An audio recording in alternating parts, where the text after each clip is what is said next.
L'aventure Koh-Lanta a repris de plus belle sur TF1. Mais cette année, c'est leur mardi que les fans du programme d'aventure doivent réserver. En effet, pour la première fois depuis sa création, le jeu de Denis Brognard n'est pas diffusé le vendredi mais en début de semaine. Il faut dire que cette édition est très particulière puisque seules les plus grandes vedettes du programme ont été invitées à prendre part à la compétition.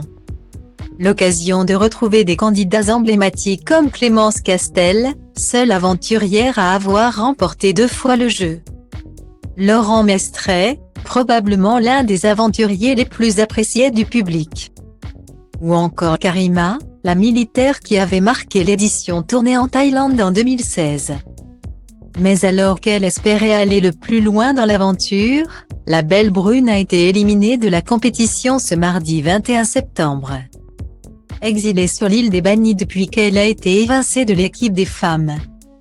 Elle a perdu son affrontement contre Maxime et Hugo.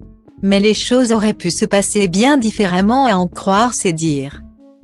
Dans les colonnes de Pure Peuple, Karima a révélé les dessous de son élimination. Elle est notamment revenue sur le conseil qui lui a valu sa place au sein de l'équipe des femmes.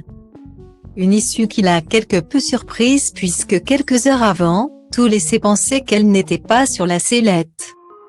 En atteste une scène non diffusée à l'écran, dont elle vient de faire part pour la première fois. J'étais complètement choquée, je ne m'y attendais pas. Surtout que certaines filles, notamment Candice et Clémentine, étaient venues me voir individuellement. Candice avait dit vouloir faire alliance avec moi. C'est une séquence qui n'a pas été diffusée. Qu'elle vote contre moi à la dernière minute. Je ne comprends pas. Donc quand j'ai été éliminée, j'ai été amère. Je me suis sentie trahie. Utilisée, manipulée, a révélé Karima. Malheureusement, ses camarades en ont décidé ainsi.